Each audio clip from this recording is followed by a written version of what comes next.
Neighbor from hell tries to steal our house. Faces karma when her own actions get her slapped with a $200,000 bill. Before we get started, let's introduce the main characters. Entitled neighbor will be called Nancy going forward, and spoiled son of entitled neighbor will be Sam for entitled son. There will also be the previous owner of our house who will be called Paul, though he has a limited part in this story. Also keep in mind while reading this story that from the time that we bought the house to the current day was almost 15 years. So unless otherwise stated, you can assume that there was a pretty big gap between most events that took place. Let's get started. In order to properly build up to the climax and set the stage for the events that took place, first I have to give a little background. Most of this happened before we bought and moved into this house. So Nancy owned a very large chunk of property which was down the road from a popular recreational lake in our area. I say down the road, but it's actually a pretty fair distance away. Even though the road that Nancy lives on is the only road leading to multiple lakefront properties and resorts, along with the most popular boat dock on this side of the lake. So the properties here aren't extremely valuable that normal people can't afford them, but there are some extremely valuable properties down the road with very rich people driving by all the time. This will be relevant later in the story. Nancy, being quite wealthy and owning a very large chunk of property, ended up splitting her property off into 4 roughly equal sections when her children came of age. One she gave to her daughter, who somehow is a pretty decent person, considering the rest of her family. Another section she gave to Sam. She built houses for them on both of the properties roughly to her children's specifications. Then on the 4th bit of property, the one that did not have her own house on it, she built a small convenience store, which will also be relevant later on. Now I'm not sure why, probably to avoid possible future disputes or something, she actually ended up giving the deeds to her children for their respective houses and properties. You can probably tell where this is going. Well, while the respectable daughter was pretty respectable, Sam, or perhaps I should change it to irresponsible son, was a party maniac. Everyone in the neighborhood at the time absolutely hated him. He would throw loud, obnoxious, late-night parties almost every single night and keep people awake. The police apparently had someone stationed nearby because they were called on him so often. It probably didn't help his entitlement that mommy paid all of the bills for him. She kept everything in her name. Water, electric, garbage, everything. They all went to her mailbox. Well, all except for one, that is. Since the property was in his name, so was the property tax, which he never gave to Nancy and instead just ignored. I guess Nancy either just didn't think about it or assumed that he was paying it himself. Either way, it didn't come as a surprise when the police showed up at Sam's house. But it did when he did not come back and the house went up for auction. At this point, the house was in shambles. Holes in the drywall and even the living room floor had a huge hole leading down into the garage/basement. The kitchen floor and subfloor needed to be totally replaced. Almost all of the walls were covered in mud. Basically, his irresponsibility and party habits left the house in what the banks considered an unlivable condition. Because of that, the only people who could afford it were those who could pay out of pocket for it. Enter Paul. Paul was a house flipper, not one of the big wealthy ones that you see on TV, but more of a hobbyist than anything. He was retired, and he flipped houses to keep himself busy and active. Paul would buy a house like this one super cheap on auction, fix it up himself, then put it back on the market. While he fixed it up, he would live off of the profit from the previous house, and typically about the time he finished fixing one up and buying the next one, his profit would have about run out. Any that he had left over just went into an emergency savings fund, which he said wasn't anything special. Anyways, we were in the market for a new place but couldn't afford anything super expensive on our budget. But when we saw this place on a website for sale, it seemed perfect. It was the perfect size and in the perfect neighborhood, and even down the road from the lake, which we love for fishing and boating, so it was perfect in almost every way. Or at least it looked that way. We were scared of the price, which wasn't listed on the website yet, but it wouldn't hurt to at least have a look and see. We drove by to look at it and found Paul working on it. We stopped in to say hi and asked the price. He explained that he was planning to fix it up and sell it, and that his realtor just added it to the website's database to make it easier and more efficient when he was ready to actually sell it. Anyways, we sat down and had a nice chat with him, just being friendly and all, and he appreciated the company. We explained that we would be willing to buy it from him for a reasonable price considering its current condition and the work he'd already put into it. He had it about half finished. We explained that we would love to finish it and live in it as a forever home. He turned us down explaining that he already had several offers for it and didn't feel right selling it to us. and that we could buy it for the full price when he was finished. So we kindly thanked him and left our number, asking him to call us if he ever changed his mind, which he promised he would. Less than 2 weeks later, we actually got an unexpected call from him. He explained that his sister had come down sick in another state and that he wanted to go and be with her and would not have enough time or patience to finish the house. He explained that the house was not up to code, but if we could find a way to buy it, then he'd be happy to sell it to us for a reasonable price. We happily agreed and ran around looking for banks. We had a few connections from a realtor friend of ours who actually helped us find a bank willing to loan the money to buy the house with a few conditions attached.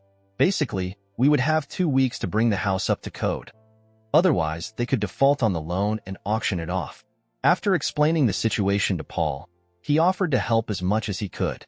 He couldn't actually do any work to the house because he was in such a rush, but he explained exactly what we needed to do to bring it up to code and meet the bare minimum requirements of how much time and effort it would take and how much money it would cost. He even offered to help us out another way.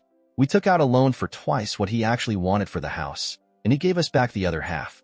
We used that money for repairs to the house. After the work he'd already put in, the house was so close to meeting code that we could probably have done it ourselves, but just in case, we called in a few friends and got it knocked out in half the time. After getting it up to code, however, there was still plenty of work that needed to be done, and so we spent several months replacing flooring and subflooring, re-roofing wires, patching holes in the walls, replacing old ugly literally decomposing wallpaper that was stuck directly to the drywall. You get the point. We put a ton of work into the place. Then it was finally time to move into our dream home. It still had a few issues that we would fix down the road as we went on, but it was finally time to move in. We weren't even finished moving in yet when Nancy came over to introduce herself. As we were working things out with Paul in the very limited time that we had, he had warned us over and over about Nancy and her entitled attitude. At first, Nancy was extremely nice, and we had no idea why Paul warned us about her so much. Then it happened.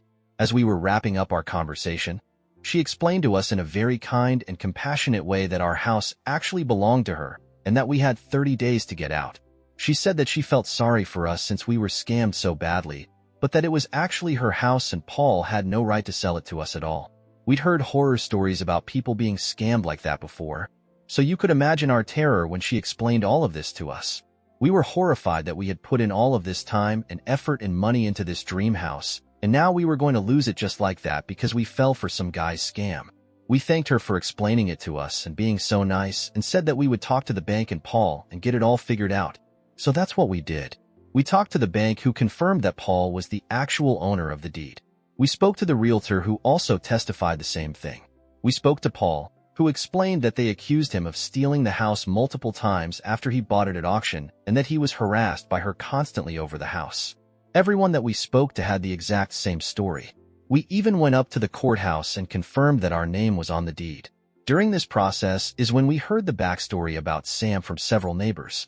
Nancy came by not long after this and asked us when she could expect us to be moved out, which we explained would never happen as we legally owned the property, and it wasn't our fault that Sam lost the property. We apologized for the loss that she had and explained that we knew it was probably really hard to lose her family property like that because of her son's negligence, but that was not our fault, and we weren't just going to give her a property that we bought with our own hard-earned money and worked so hard to fix up. Then Nancy, realizing that we knew the situation, decided to go into a long sob story about how this property had been in her family for generations and that she couldn't bear to lose it, and how Paul had stolen it from them when they were caught up in the confusion of their child being arrested. We asked why they didn't bid for the house and buy it back after he lost it.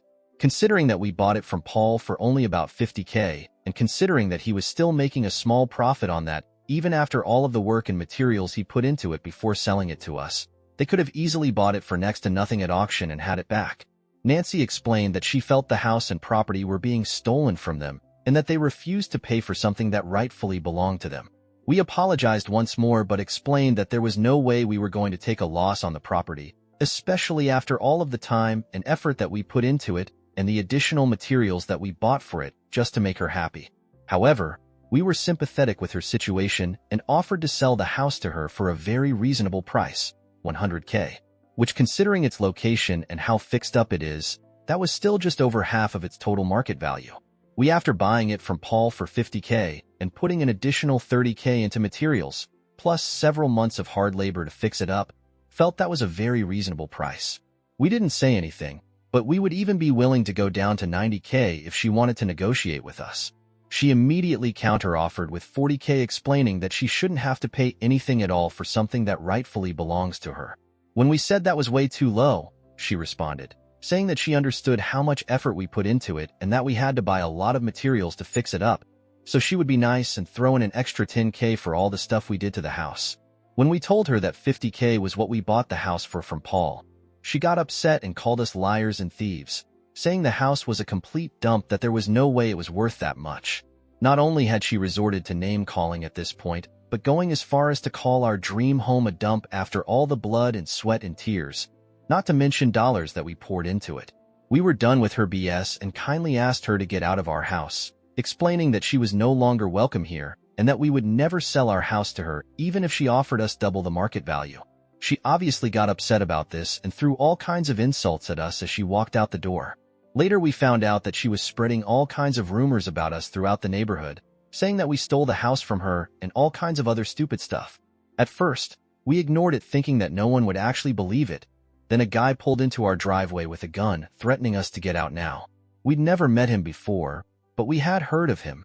He apparently considered himself to be the peacekeeper of the neighborhood and confronted anyone who caused problems like this. Most of the people in our neighborhood actually liked him, saying he was a pretty reasonable guy, and being a very rural neighborhood where plenty of not-so-law-abiding citizens live, most people greatly appreciated his presence. He actually did work hard to keep the neighborhood as peaceful as possible and did way more than the cops actually do. Most of the time anyways. Just a note, our neighborhood is split into two primary sections. One section is filled with mostly old retired people. It's very nice and peaceful. Everyone gets along. The other is filled with the less law-abiding people further into the wilderness and away from prying eyes. We like living at the edge of the peaceful part, separated by about a mile or so of woodland and farmland. So hearing about him before, and assuming based on descriptions that this was the same guy, we decided to test out that hypothesis. We told him that we had no idea what was going on and invited him in for a beer and chat. We allowed him to bring his gun, but told him that we would be bringing our own as well. Almost everyone in my town has a gun. There are more gun stores than there are dollar stores, if that says anything. So we weren't really worried about him having a gun with him. That doesn't really mean much in our town. It's just a way of saying, hey, I'm capable of defending myself if this gets out of hand. Now, if someone pointed it at you, which he didn't, then that would be a different story. But back to the main story.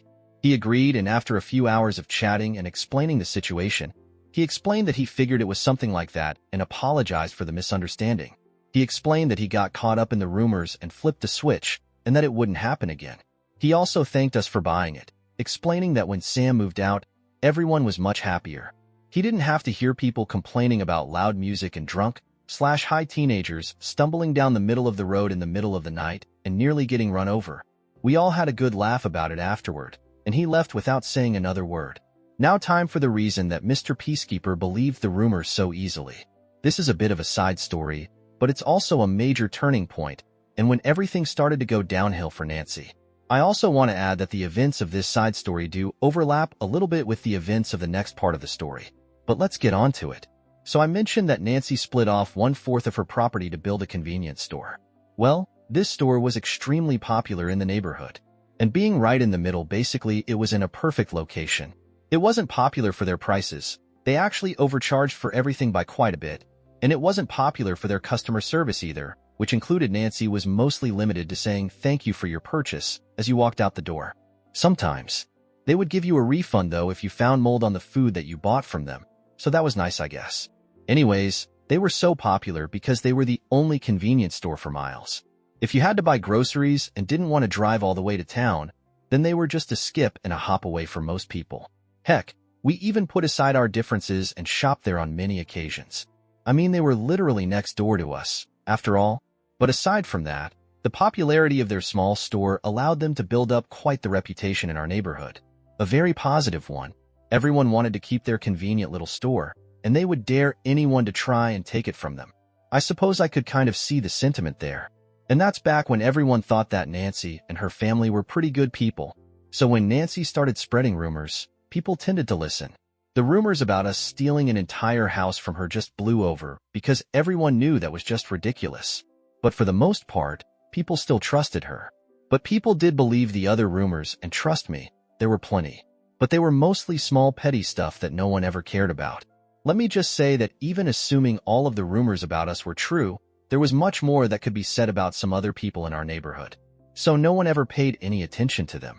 They did avoid us, however, considering that Nancy had an obvious beef with us and no one wanted on her bad side in fear of being banned from her store. They all just ignored us and left us to our own devices. After a few years, however, Sam finally got out of prison, and having nowhere left to go, Nancy allowed him to move back in. She didn't like the idea of him living with Mommy, so she rented him an apartment above her convenience store, and she absolutely forbade any wild parties on her property ever again. He didn't actually have to pay rent though. All he had to do was run the store for them when they were busy with other things, which wasn't even all that often. However, even after all of this stuff happened, Sam still did not learn his lesson, obviously. While he was running the register, he would often double charge for items and pocket the extra money. We found this several times and went back in for a refund. They always made up the excuse that the register was broken. After noticing a pattern, however, we brought this to the attention of Nancy, letting her know that her son was double charging people for items and probably pocketing the extra.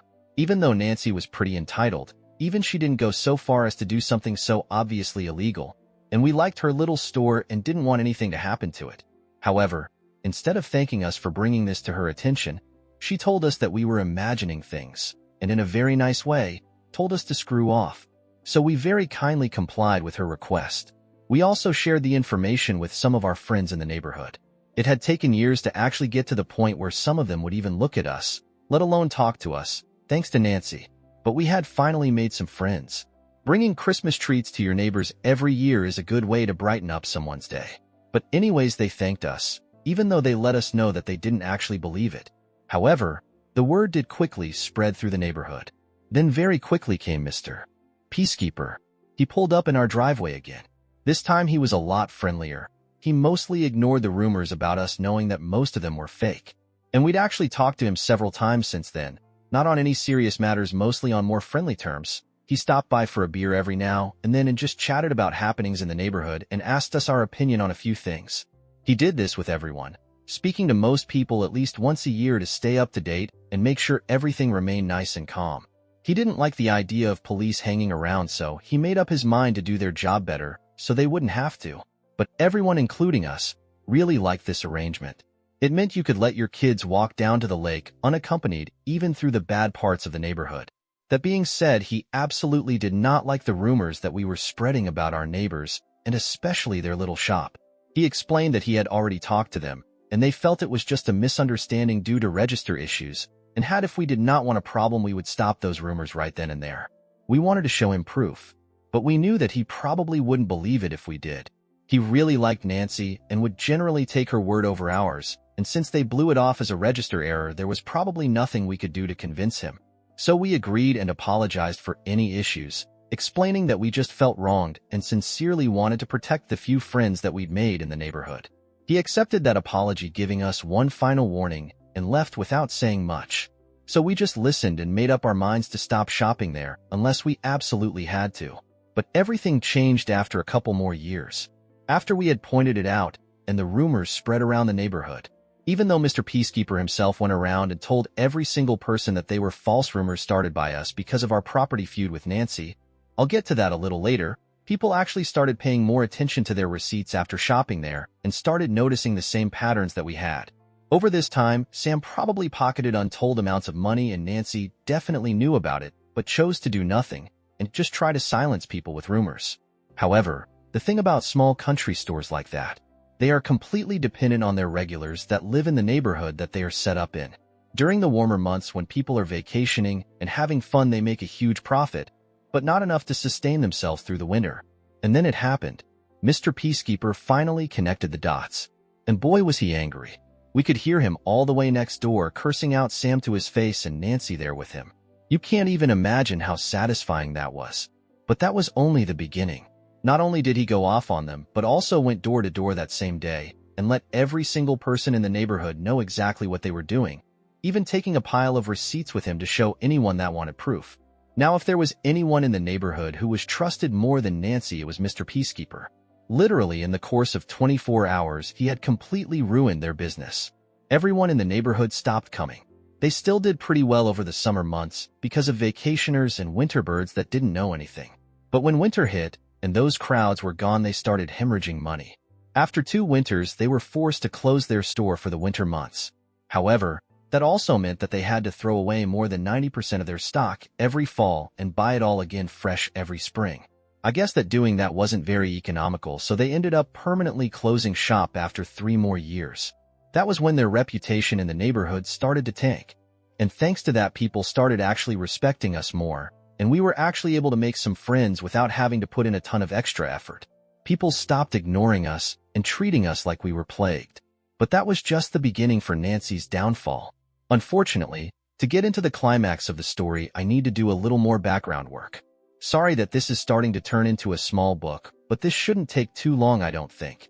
So something about Nancy is that she is extremely, and I mean extremely nosy. We cannot even walk outside without her watching our every step through her window, or going outside to walk her dog, or pick up her lawn or pull weeds, or whatever excuse she can come up with at the time.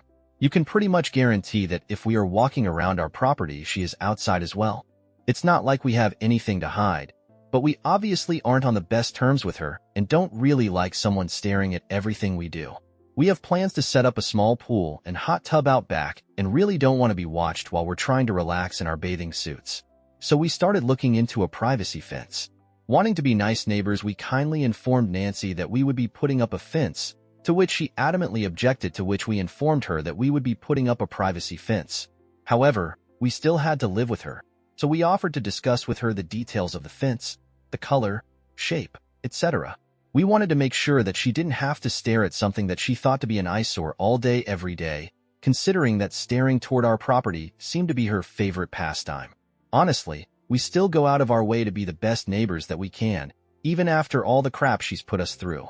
But back to the story. So we wanted to make sure there is no dispute about where we put the fence, so we planned to put it a foot over our property across the entire property line, just to avoid any disputes. By the way, this is still before Sam got out of jail. We went up to the courthouse and paid for a copy of the deed along with a map of our property lines.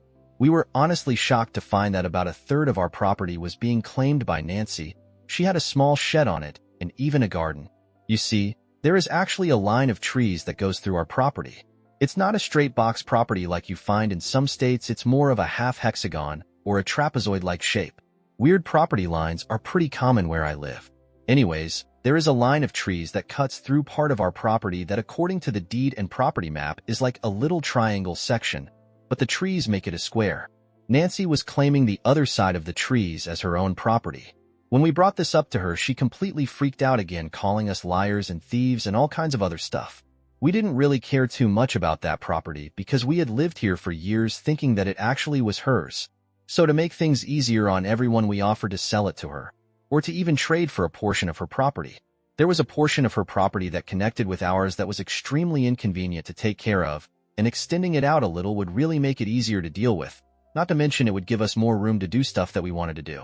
Nancy flatly refused, saying that she would never pay for something that already belonged to her, and she wouldn't even think about giving us her property for nothing, especially after we already stole this property from her. Since then, there has been a huge ongoing property dispute between us. Now, something about the place I live. As I mentioned previously, it's a very rural area with many strange property lines. And property lines are very often not cut and dry. Many deeds are hundreds of years old, and instead of saying X feet in Y direction, they use temporary landmarks like large oak tree to large rock next to stream. Many of these landmarks could be describing multiple things, or could even have disappeared over 100 years ago. So to say that there are a lot of property disputes in our area would probably be an understatement. That, along with the fact that at times a very small portion of property can go for a lot of money in some situations, has led our state to create a lot of very strict laws and regulations governing property disputes, surveyors, etc.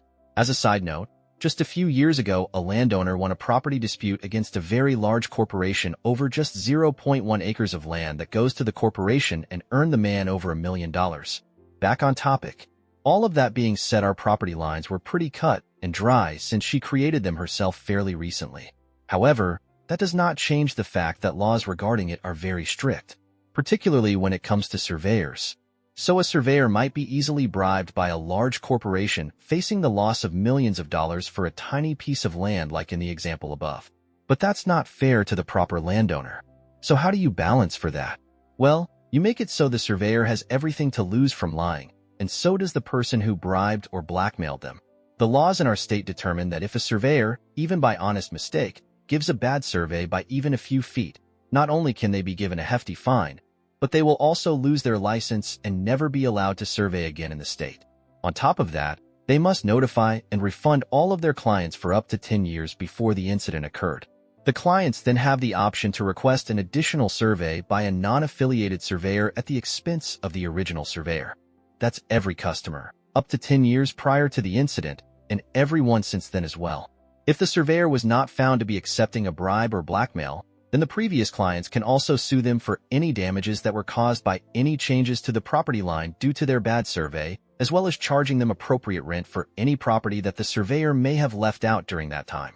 If the surveyor was found to be accepting a bribe or blackmail, then all damages and additional fees go towards the one who bribed or blackmailed them accordingly. This, along with the loss of time and money from being in courts and the general hassle caused to them, makes it so that surveyors in my area will actively avoid anything that even resembles a property dispute. So when a dispute occurred, you can imagine that it was not as easy as making a phone call and getting a surveyor down here. It was also an unexpected expense as well. Unfortunately, before we could find someone, Nancy found someone, and I guess she bribed them or something because they gave the property line exactly how Nancy described it. Well, except for one little part that she didn't like. I guess she didn't mention that to them.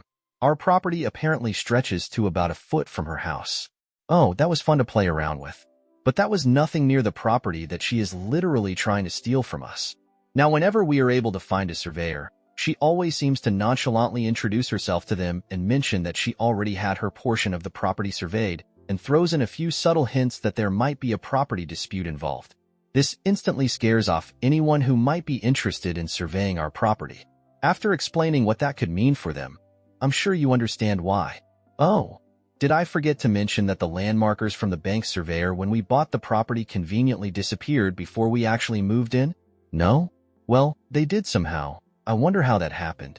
Guess we'll never know. At this point, it would probably cost us as much as that piece of land is worth, or maybe even more, to actually hire a surveyor if we can even find someone willing to do it. Everyone we've found so far has given us absolutely ridiculous quotes, for obvious reasons. I mean, they are basically putting their entire lives on the line here. But we are currently saving up to try to hire someone. And that brings us to just a few months ago, the climax of this story. Sorry for the long backstory, but let's get to the main event now that we are fully caught up on the situation at hand. A few months ago, there was a very bad storm which ended up knocking down a tree on the disputed property. This tree was actually right next to the road. So when it fell, it destroyed part of our other neighbor's property, the one that lives across the street from us. That's not all. It also totaled someone's brand new sports car while they were driving down the street. Thankfully, no one was hurt during all of this, but the cleanup did take several days. Just enough time for us to receive a bill in the mail for over $200K. Literally more than our house and property were worth after we fixed it up. So just a little more backstory for anyone who might not know. Most property or home insurance will not cover damages to other people's property. That's typically on you. And even if someone is in public property, like a road, if your property damages theirs, and you could have reasonably prevented it, for example, cutting down a tree next to the road before it fell in a bad storm, then you are 100% responsible for the damages caused by it. Well, at least that's how it works where I live. So when we got the bill in the mail from an unknown rich person's insurance company for their totaled sports car, we called them up and very kindly let them know that the tree that fell was not on their property. They asked us a few questions and said that they would investigate the matter and get back to us. About a week later, we received another letter from the insurance company with a copy of the deed, and the property line printout with the tree in question circled in red showing that it was very clearly on our property. They were demanding full payment within 30 days of their first notice, or they would be taking us to court. That was about 2 weeks give or take at this point. We called them again and explained once more that it was not on our property. The agent argued with us a little, explaining in much nicer words than I'm going to use that someone would have to be brain dead to believe that the tree in question was not on our property, and that it doesn't matter how off the property line on the printout might be, it would be completely impossible that anyone would ever be stupid enough to believe it was that far off. We simply gave them the number to the surveyor that Nancy hired. They sighed, saying they would contact the surveyor and investigate the matter further, but reiterated that we had about 2 weeks to get the payment ready if what we were saying could not be confirmed. Well, we never heard anything back from them again. Remember the consequences I mentioned for giving false survey results? Even if the surveyor admitted to accepting a bribe, there was no way that they paid him enough to make up for all of his possible losses. He would probably have to leave the country at this point. So there was no way that he was going to give the insurance company anything different from what he gave us or Nancy. We called the insurance company later to see what we could find out about the issue. The agent seemed pretty happy reading through the notes. They couldn't tell us too much due to confidentiality reasons, but they could tell us that Nancy obviously disputed the claim, just like we did, saying the property did not belong to her, and that the surveyor confirmed the results with them, and that considering that we were not arguing with the survey results, and that the surveyor was hired by Nancy herself, there was no reason whatsoever for the insurance company to believe that the results were false. As long as we weren't disputing the results, then the full responsibility for all damages caused by the fallen tree should be on Nancy. They couldn't say anything more than that though, but we were satisfied with that much. It was about what we expected, the aftermath. So as you can probably tell from my backstory, Nancy didn't have a huge problem paying the money to the insurance company, though they obviously were not happy about it. We don't know how much money they have or had saved up, but it seems like it was enough to pay it off without having to sell any more of their land. Since then, we've mostly stayed quiet about the property dispute, but are still considering saving up to hire a surveyor to get our land back. At this point, it's more about the principle of the matter than it is about the actual land. As far as Nancy goes, though, we can tell whenever she looks at us now that she is definitely not pleased with us. She does not seem to like the fact that we let her have our land for some reason. It's free land. How can you complain about that? LOL. At this point, she could try to spread rumors about us, but it would probably backfire as we've made friends with a very good portion of our neighborhood, and nobody trusts Nancy any longer since they found out that Sam was literally stealing from everyone in the neighborhood under their noses, and they knew about it and did nothing to stop it. Nancy is basically stuck between a rock and a hard place at this point, and we're just sitting back and watching the fires they started burn them to the ground. Can't wait to see what happens next. Oh, this is just a little extra for anyone who wants some extra fun. While we were contemplating a privacy fence, we decided to put up an invisible dog fence for our dogs. For anyone that doesn't know what that is, it's a small electrical wire that you bury under the ground. Then you attach a special collar to the dog's neck that if they get too close, it will let out a beep that the dogs really do not like. If they keep going, it will apply a very mild shock to the dogs. We don't believe in shock collars, so we had to be convinced first. One of us actually held it and walked across the line. It was something that you could feel but didn't really hurt, just left you a little tingly. Anyways, you're actually supposed to condition the dogs to the beep before you just let them loose with it. So ideally, they would never even feel the shock in the first place. They would just hear the beep and turn around. We tried to do this so that we could let our dogs roam around our yard and not be cooped up in the house all day. But at the time, we could not afford an actual privacy fence yet. We had it well into our property, partly because it wasn't that long, and also partly because we wanted to avoid our dogs getting anywhere close to Nancy's property. Nancy must have thought we were marking where we wanted to put our privacy fence or something because she accidentally ran over it with her lawnmower, even though it was more than 5 feet past what she claimed to be the property line. We all learned that day that electrical lawnmowers do not play very well with electrified wires. Her mower was completely trashed. Every electrical component was ruined. She had to buy a whole new mower, just because she wanted to be petty and run over our markers. The best part about it is that since it was so far over the property line, she had no way of trying to blame it on us.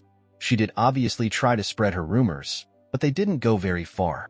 It would have been so stupid to blame us that she didn't even try. She never even asked us to buy her a new mower or anything. I guess she knew how we'd respond if she did. Well, anyways, hope y'all enjoyed the story. I have another one coming up about a different situation, how my mother's malicious compliance cost her company over $100 million and got her entire department completely and permanently shut down.